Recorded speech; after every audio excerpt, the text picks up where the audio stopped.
اللہ رب العالمین اپنی مقدس کتاب کی سورہ میں ارشاد فرماتا ہے، بسم اللہ الرحمن الرحیم، سورہ بقرہ، الف لام میم، ذالک الکتاب لا ریب فیہ ھدی للمتقین۔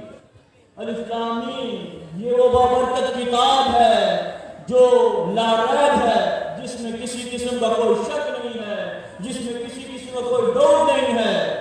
یہ کتاب جو کہ ھدی للمتقین، متقین کے لیے ہدایت ہے۔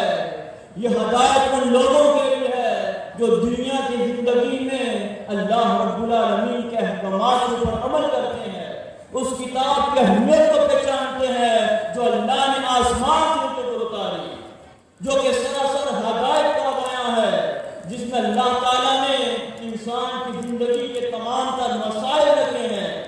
جو اس کی عظمت ہے، اس کی پہلی عظمت تو لا ریب ہے، اس میں کسی قسم کا کوئی شک نہیں ہے۔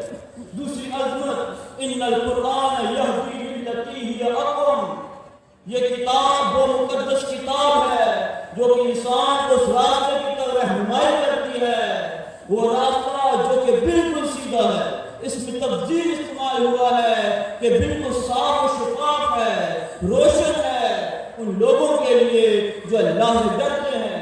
اللہ تعالیٰ نے ان کے لیے اس کتاب کو نور بنا رکھا ہے۔ اس کے علاوہ تیسری چیز، اس کی عظمت جو کہ اللہ رب العالمین کے بابرکت سورت میں ارشاد فرماتا ہے، بسم اللہ الرحمن الرحیم، انا انزلناہ فی لیلۃ القدر وما ادراک ما لیلۃ القدر۔ ہے رسول صلی اللہ علیہ وسلم، ہم اس مقدس کتاب کو لیلۃ القدر میں نازل کیا۔ وہ